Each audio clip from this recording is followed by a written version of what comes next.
Hello student. आज हम लोग प्रश्नावली 1.1 वास्तविक संख्याएं का क्वेश्चन नंबर 4 हल करेंगे। आइए शुरू करते हैं। चौथा सवाल देखते हैं। एचसीएफ 306 कमा 657 बराबर 9 दिया है। एलसीएम 306 और 657 ज्ञात कीजिए। मतलब कहने का मतलब है कि एक संख्या दिया है 306 और 657 दूसरी संख्या, इसका एचसीएफ 9 दे दिया है और अब बताना है कि इन संख्याओं का एलसीएम कितना होगा। तो आइए शुरू करते हैं। पहली संख्या देखिए, दिया है 306 और दूसरी संख्या दिया है 657। अब इसमें सूत्र हम लोग जानते हैं कि पहली संख्या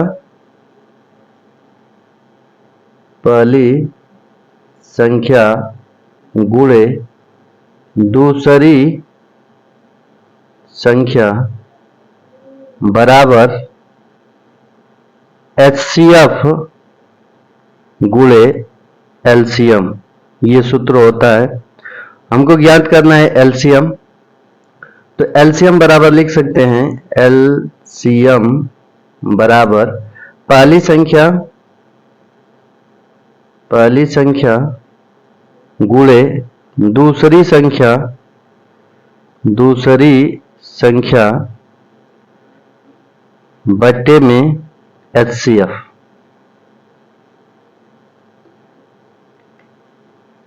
पहली संख्या 306 गुणे दूसरी संख्या 657 और एचसीएफ दे दिया है, एचसीएफ 9 दिया है बट्टे में 9। अब इसको घटा देंगे, 29 27 और 9 चौके 36, ये हो गया 34 गुणे 657। जब इसका गुणा करेंगे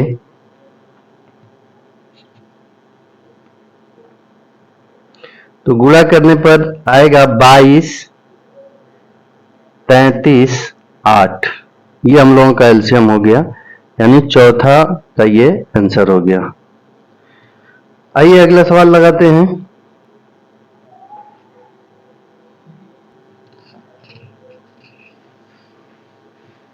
पांचवा क्वेश्चन देखते हैं। जांच कीजिए कि क्या किसी प्राकृतिक संख्या n के लिए संख्या 6 के पावर n अंक 0 पर समाप्त हो सकती है। तो पांचवा सवाल हल करते हैं। देखिए किस प्रकार हल होगा। सॉल्व करते हैं। यदि कोई संख्या अंक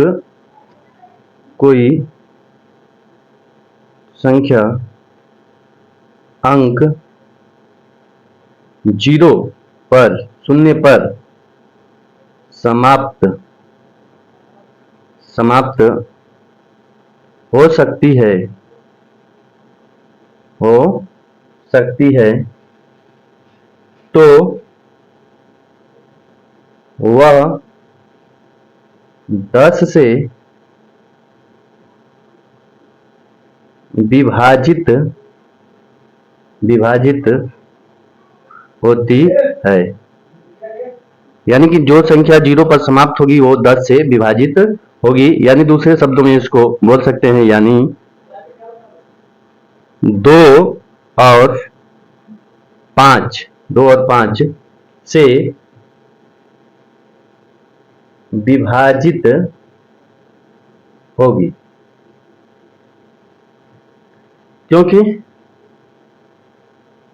क्योंकि 10 का फैक्टर करें तो 10 के फैक्टर में 2 और 5 आएगा। यानी जो भी संख्या 0 जिसके लास्ट में 0 है वो उसके अभाज्य गुणनखंड में 2 और 5 आएगा ही आएगा, ये फिक्स है।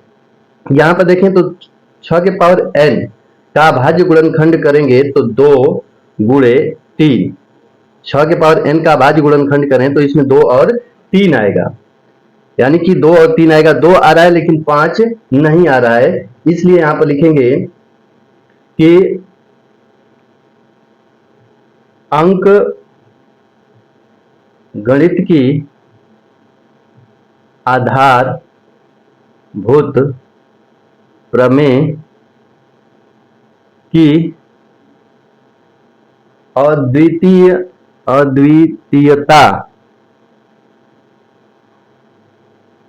हमें यह निश्चित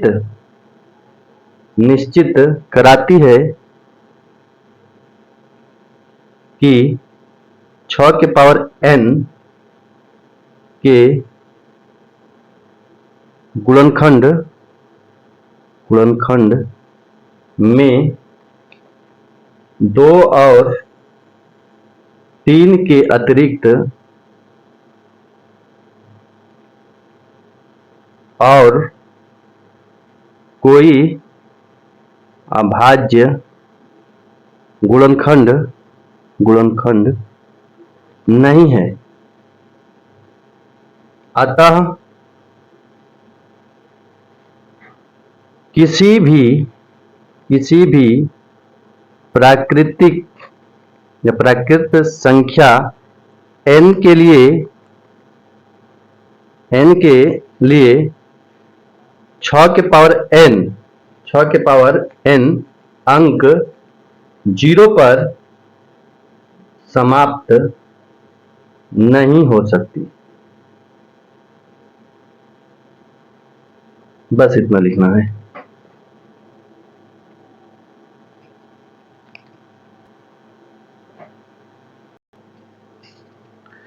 छठवां सवाल देखिए, व्याख्या कीजिए कि 7 गुणे 11 गुणे 13 प्लस 13 और 7 गुणे 6 गुणे 5 गुणे 4 गुणे 3 गुणे 2 गुणे 1 प्लस 5 भाज्य संख्या क्यों है। तो ये बताना है कि भाज्य संख्या क्यों है। तो आइए इसको हल करते हैं। छठवां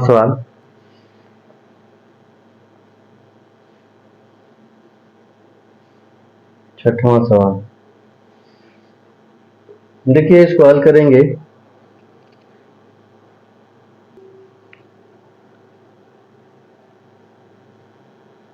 भाज्य संख्याओं के 2 से अधिक भाजक होते हैं। भाज्य संख्याओं के 2 से अधिक भाजक होते हैं। और दी गई संख्या कितना है। दी गई संख्या है 7 गुणे 11 गुणे 13 प्लस 13। इसको जब सॉल्व करेंगे तो इसमें 13 कॉमन ले लेते हैं। 13 जब कॉमन लेंगे तो यहाँ पर 7 गुणे 11 और प्लस 1 बचेगा।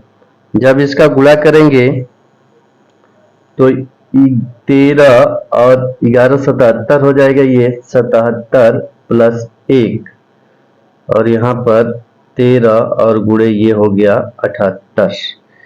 कितना हो गया 78। ये हो गया 13 और इसका फैक्टर करेंगे तो 13 छक 78 और यहाँ पर इसका और फैक्टर करें तो 2 और 3 होगा। तो इसके अभाज्य गुणनखंड करेंगे तो इसमें इसके जो फैक्टर आएंगे वो 2 से अधिक आ रहे हैं। तो यहाँ पर लिखेंगे इस प्रकार इस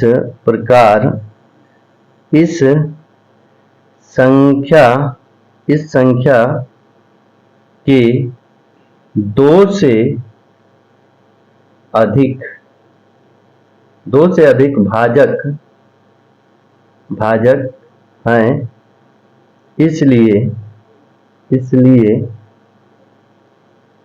इसलिए यह भाज्य है।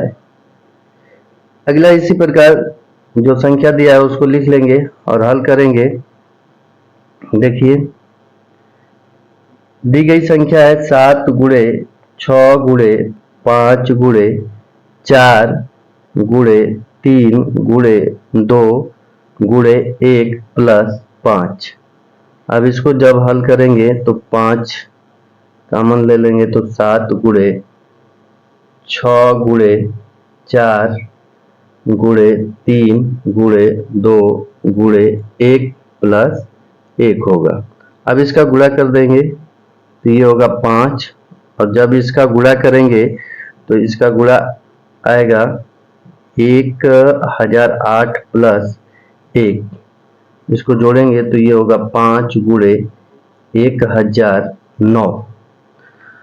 अब इसमें गुणे 1 लिख लेंगे तो इसके कितने भाजक हो गए, तो इसके भी 2 से अधिक भाजक हो गए। तो यहां पर लिखेंगे इस प्रकार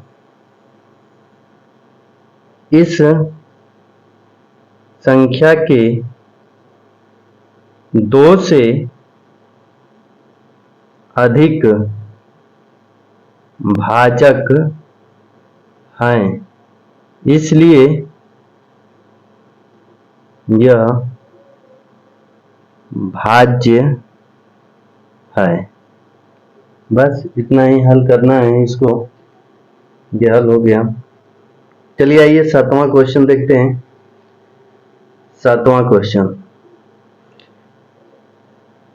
किसी खेत के मैदान के चारों ओर एक वृत्ताकार पथ है। इस मैदान का एक चक्कर लगाने में सोनिया को 18 मिनट लगते हैं, जबकि इसी मैदान का एक चक्कर लगाने में रवि को 12 मिनट लगते हैं। मान लीजिए वे दोनों एक ही स्थान और एक ही समय पर चलना प्रारंभ करके एक ही दिशा में चलते हैं, तो कितने समय बाद वे पुनः प्रारंभिक स्थान पर मिलेंगे। देखिए, देखने में सवाल बहुत बड़ा है, लेकिन इसका हल केवल 18 और 12 का एलसीएम निकाल देंगे, बस आंसर हो जाएगा। तो आइए 7वां सवाल यहीं पर लगा लेते हैं। 7वां सवाल, इसमें 18 और 12 का एलसीएम निकाल लेंगे।